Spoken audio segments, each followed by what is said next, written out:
Wawancara dengan cucu Sisingamangaraja 12. Siapakah pengkhianat Sisingamangaraja 12?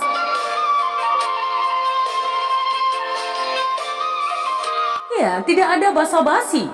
Seperti namanya Napatar, yang berarti tidak ada yang disembunyikan. Terpancar bahwa dialah tempat keluarga mempertahankan wibawa dalam terang. Ya, kesan pertama ketika bertemu dengan cucu Sisingamangaraja 12, lahiran si Borong-Borong 13 Mei 1941 ini adalah kehangatan persahabatan. Sorot matanya tenang, tak ada kesan kuasa, apalagi kesaktian di sana. Namun suami dari Boru Papahan dan ayah 3 orang anak ini bisa serius diajak berbincang. Di bawah ini, petikan wawancaranya.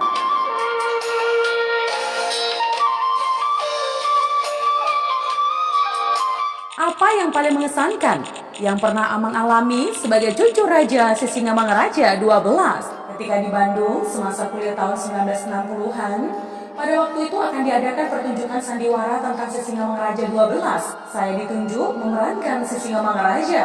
Tidak ada yang mengetahui saya adalah cucunya. Lalu saat pergelaran berlangsung, ada undangan yang datang dari Jakarta melihat saya. Kalian tahu siapa yang memerankan Sisingamangaraja itu? Salah seorang dari undangan itu bertanya kepada sutradara. Sutradaranya orang Jawa, tidak mengenal saya. Sutradara dan mereka terlibat dalam pertunjukan jadi heran. Pantas dia sangat tahu sejarahnya, kata mereka. Mengapa saya tidak memperkenalkan diri sebagai cucu Sisingamangaraja? Ya, karena yang saya inginkan yang dikenal penonton adalah Sisingamangaraja dan bukan saya. Nah, kejadian itu sangat mengesankan bagi saya.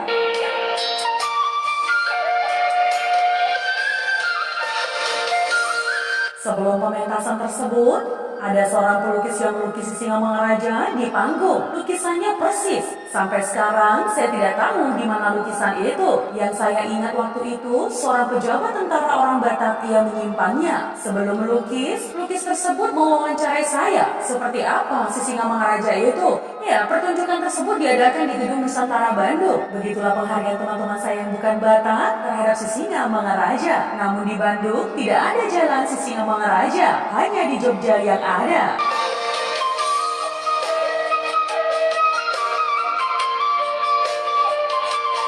Sebagai keturunan Raja Sisingamangaraja, apakah Amang pernah mengalami hal-hal yang gaib? Saya kira tidak pernah. Hanya Raja Sisingamangaraja yang memiliki kekuatan gaib, bukan keturunannya. Namun jika pun ada, hanya orang lainlah yang bisa melihat itu, bukan saya.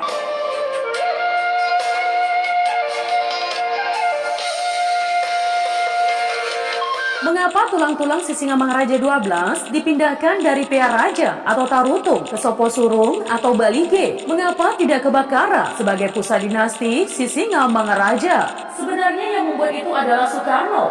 Tahun 1953, Soekarno datang ke Balige dengan naik helikopter. Dia berpidato di lapangan yang sekarang disebut Stadion Balige. Dalam pidatonya ia mengatakan bahwa Balige ini bagi saya sangat mengesankan. Pertama, karena ia sangat indah. Kedua, di Balige inilah untuk pertama kali orang Batak mencetuskan perang melawan Belanda atau Perang Pulas.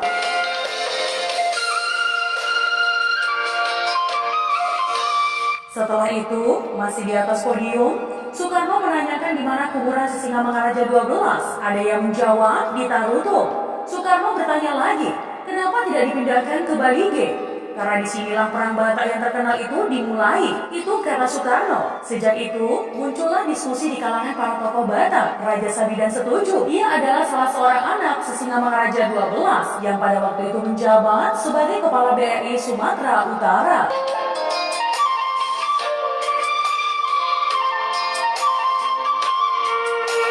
Kuburan di Tarutung di mana Sisingamangaraja dimakamkan adalah makam untuk para tawanan. Soekarno meminta sebagai pahlawan, Sisingamangaraja seharusnya dimakamkan di Taman Makam Pahlawan.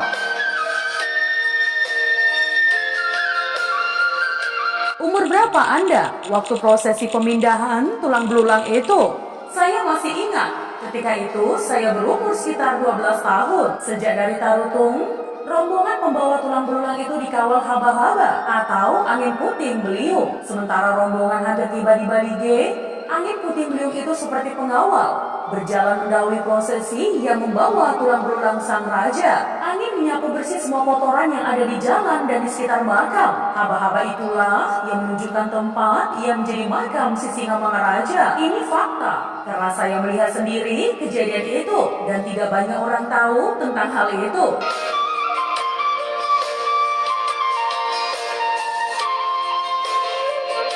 Apakah Soekarno datang menghadiri prosesi?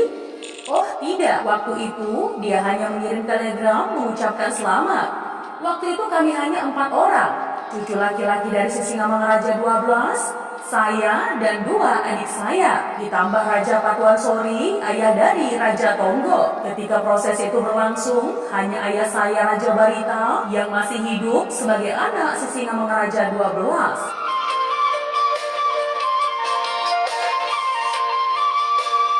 Bisa dijelaskan keadaan keluarga Sisingamangaraja 12? Istri Sisingamangaraja 12 ada 5, Boru Simanjunta, Boru Situmorang, Boru Sagala, Boru Nadea, Boru Siregar. Boru Siregar sebenarnya adalah istri dari abangnya, Raja Parlopo. Dia menikahi Boru Siregar setelah Raja Parlopo meninggal. Keturunannya sekarang ini hanya berasal dari 2 anak, Raja Buntal dan Raja Bariba.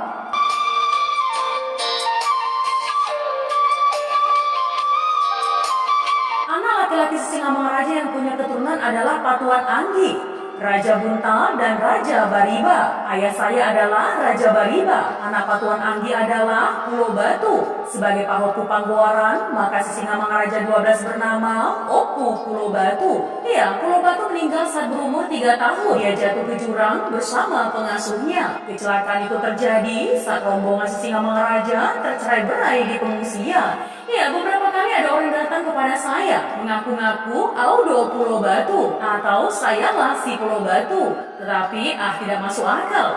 Masih muda mengaku-ngaku Pulau Batu. Kalaulah benar, dia seharusnya sudah lebih tua dari saya. Jadi saya tidak percaya. Cucu Sisingamangaraja 12 yang masih hidup saat ini hanya 5. Sayalah yang paling tua.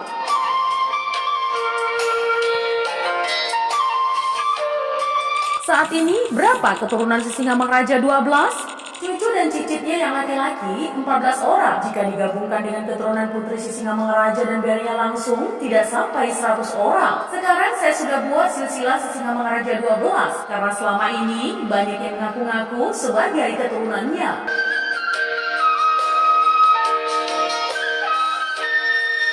Mengapa Sisingamangaraja 12 sampai tertangkap? Menurut cerita, Sisingamangaraja tertangkap karena ada 3 orang yang berkhianat. Ada 3 orang yang setia pada Sisingamangaraja tertangkap oleh Belanda. Mereka disiksa, dipaksa untuk menunjukkan tempat persembunyian Sisingamangaraja. Tak tahan siksaan, dengan tubuh ditanam ke dalam tanah, cuma kepala yang tinggal. Mereka menyerah dan menunjukkan di mana Sisingamangaraja berada. Tanpa pengkhianatan tersebut, Belanda takkan tahu di mana Sisingamangaraja berada.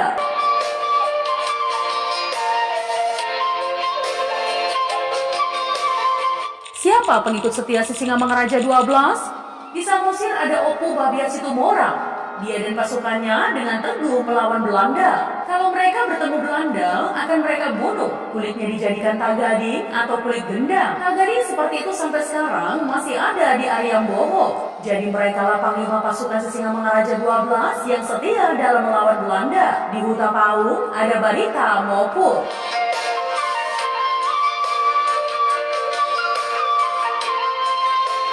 Dari mana Sisingamangaraja membiayai pasukannya? Katanya di daerah Dolopinapan antara Parliwitan dan Pakat ada tambang emas. Dia tidak memungut pajak.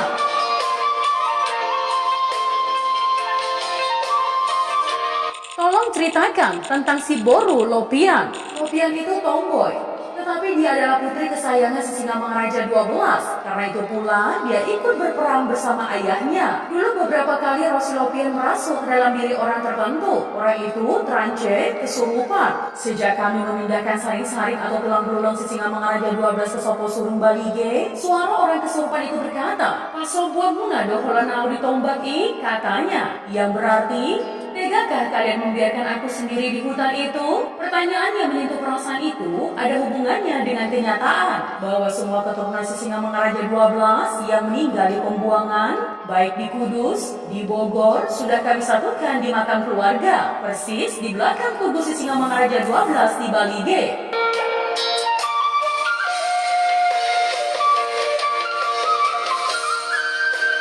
Oleh karena itu, kami pergi ke Dairi Kesindias untuk mengambil tulang belulang Lopian. Tapi kan sudah tidak mungkin lagi diambil, karena konon dia juga ditenggelamkan oleh musuh ke dalam sungai Sibulburon dan ditimbun dengan tanah. Kami hanya mengambil secara simbolis, hanya segumpal tanah untuk dibawa ke Soposurung. Sejak itu, tidak pernah lagi ada orang Kranche kemasukan roh Boru Lopian.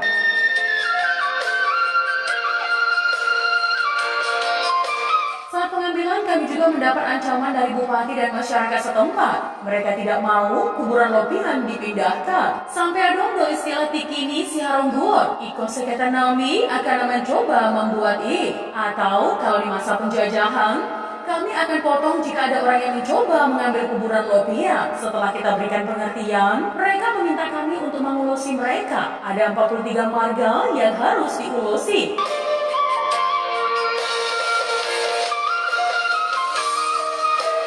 Sebenarnya, mereka mau meminta agar perjuangan Sisingamangaraja 12 di Dairi tidak boleh dilupakan. Saya jawab, bukan kami yang menentukan, tetapi keluarga tidak keberatan. Kalau ada masyarakat yang meminta agar Lopian tetap di Dairi, waktu rombongan yang membawa sejumput tanah dari Dairi ke Bali G, aparat di Dolo Sanggul menghadap. Mereka tidak mau Lopian dibawa ke Bali G. Namun, karena mobil yang digunakan mengangkut sejumput tanah tadi berbeda dengan mobil yang ditumpangi keluarga, maka loloslah mobil yang membawa sejumput tanah tadi. Adakah pustaka yang diwariskan dinasti Sisingamangaraja? Ada, hanya sekarang berada di perpustakaan Belanda. Sisingamangaraja 11 lah yang menulis pustaka kerajaan setebal 24 jilid. Semuanya di bawah Belanda. Keluarga pernah meminta ke 24 jilid buku itu, tetapi menurut mereka syaratnya harus ada fasilitas gedung yang ber-AC. Karena belum ada kemampuan keluarga, maka rencana itu terkatung-katung.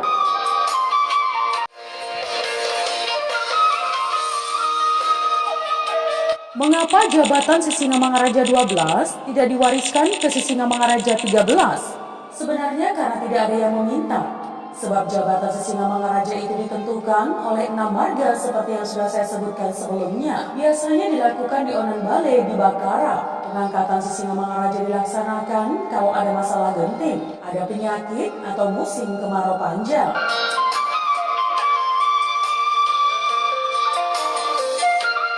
Bagaimana dengan pendapat bahwa dinasti Sisingamangaraja tidak hanya berasal dari satu marga? Ada yang mengatakan Sisingamangaraja itu hanya roh, bisa datang kepada siapa saja. Iya, bisa jadi. Hanya yang dari 1 sampai ke 12 jelas semuanya dari marga Sinambela. Memang sejak semula kelahiran Sisingamangaraja 1 adalah hasil pernikahan Bonani Onan dengan Boru Pasaribu. Tetapi kalau tidak Sinambela, saya kira dia harus dari keturunan Sisingamangaraja. Apakah benar keluarga Sisingamangaraja dipaksa memeluk agama Kristen? Tahun 1907, semua keturunan Sisingamangaraja 12 ditawan di Pearaja Tarutung. Lalu ada marga Tobing mengajari mereka untuk belajar agama Kristen. Setelah itu, mereka dibaptis. Raja Buntal, Pangkilin, Raja Barita, dan yang lain setelah besar disekolahkan ke tanah Jawa. Sebenarnya mereka dibuang, taktik Belanda untuk menghindari pengaruh anak-anaknya terhadap masyarakat. Jadi 2 orang di Batavia, 1 di Jatinegara, 1 lagi di daerah Glodok, lalu di Bogor. Yang di Kudus meninggal di sana, yang 1 lagi wafat di Bandung. Raja Buntal ketika itu lulus dari sekolah hukum. Setelah tamat, mereka kembali ke Tapanuli. Raja Sabidan diangkat menjadi kepala bank di Padang Sidempuan, sementara Raja Buntal ditempatkan sebagai wakil presidenan Tapanuli, mewakili Belanda di daerah Toba. Sementara ayah saya Raja Barita ditempatkan sebagai camat di Teluk Dalam Nias. Sepulang dari Teluk Dalam, ayah saya menikah dan ditempatkan di Taruto. Perkawinannya di Persea dibiayai oleh Belanda. Pernikahan Raja Buntal juga dibiayai dan dikontrol oleh Belanda. Undangan dan tata cara pernikahan harus dengan persetujuan Belanda. Siapa Raja Tobing yang mengajari keluarga agama Kristen? Ya, Raja Henok Tobing. Sebagai tanda terima kasih dari Opung Boru Sanggala atas kebaikan Raja Henok Tobing itu, diberikanlah putrinya, Sunting Mariam, menikah dengan putranya. Apakah Henok Tobing keturunan Raja Pontas? Bukan. Raja Pontas Tobing adalah orang yang memberikan tanah yang digunakan sebagai tahanan keluarga di Pea Raja Taruto. Raja Pontas Tobing dianggap mengkhianati Sisingamangaraja 12 dan bersekongkol dengan Belanda. Satu waktu, Raja Pontas memanggil Sisingamangaraja 12 untuk mendamaikan Raja Pontas dengan saudaranya. Begitu Sisingamangaraja muncul, maka yang datang ternyata Belanda. Sebenarnya bukan masalah misi Zending, tetapi karena ia menjadi mata-mata Belanda. Dengan Raja Pontas Tobinglah, Sisingamangaraja 12 bermasalah. Sekarang keturunan dari Raja Pontas ini meminta tanah tadi kembali melalui gugatan. Lokasinya bersebelah dengan pusat HKBP di Taruto. Saya bilang, itu tanah sudah diberikan Belanda kepada keluarga dan kami yang mengelola. Pemerintah memutuskan bahwa yang menempatilah yang memiliki hak kepemilikan atas tanah itu. Maka itu hak kami.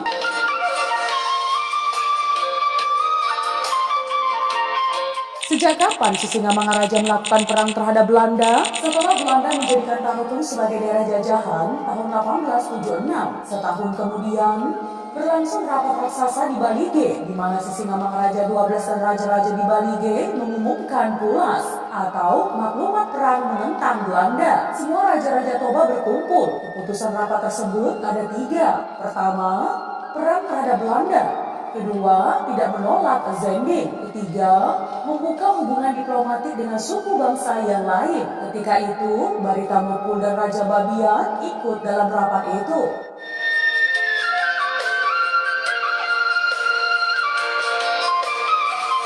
Dari sanalah perang terhadap Belanda dimulai.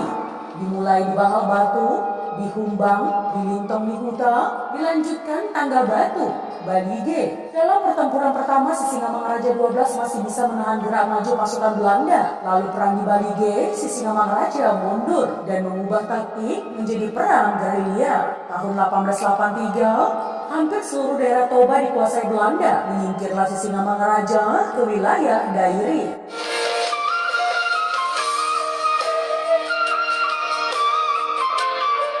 Tempat-tempat keramat Sisingamangaraja masihkah dilestarikan? Hariara Parjuratan atau sejenis beringin, pohon di mana Sisingamangaraja satu dulu bergantungan, masih ada. Di bawahnya itu ada kompleks kerajaan Sisingamangaraja. Di bawahnya lagi ada batu Singkapung Kapor, sebuah lubang yang dalamnya ditutupi dengan batu, di mana Sisingamangaraja selalu mengucurkan darah binatang persembahan karena dia berpantang makan darah. Jepang pernah mencoba menyelidiki dan mengukur kedalaman lubang itu. 2 gulung kali diulurkan, tapi tidak menyentuh dasar lubang.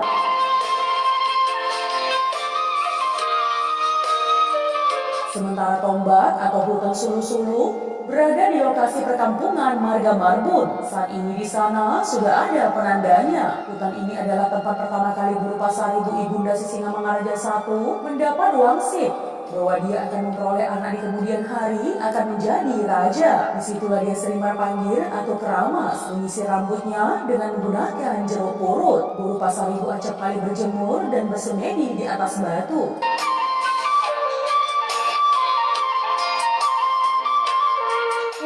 Pantai Danau Toba ada air Sipangolu atau air kehidupan. Di dekatnya terhampar batu hundul-hundulan, tempat istirahat Raja Sisingamangaraja. Tak jauh dari situ ada Hariara Namar Mutiha atau beringin. Katanya kalau cabangnya patah menandakan Sisingamangaraja yang telah digantikan wafat.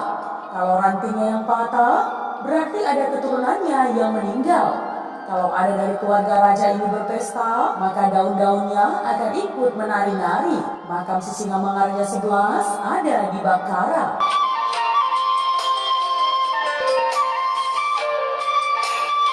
Apa arti lambang di bendera Sisingamangaraja itu? Kalau yang putih menggambarkan Patondi Hamalimon tentang agama, yang merah Pasinabu di Habonaran. Artinya menjunjung tinggi kebenaran. Yang bulat menggambarkan Mataniari Sidompakon, artinya matahari tidak bisa ditantang, menggambarkan kekuasaan Sisingamangaraja. Sementara 8 sudut melambangkan 8 penjuru angin. Pisau kembar menggambarkan keadilan sosial. Capnya menggunakan aksara Batak dan Arab, terbaca Au Sahab Ni Okutta Sisingamangaraja Mian di Bakara, atau artinya saya adalah cap raja Sisingamangaraja yang bermukim di Bakara.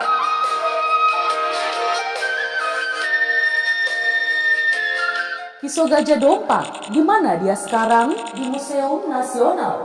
Tahun lalu, saya ke sana melihat pisau Gajah Dompak itu. Dulu, sebelum diberikan kepada negara, Gajah Dompak disimpan oleh Sunting Maria, putri Sisingamangaraja 12.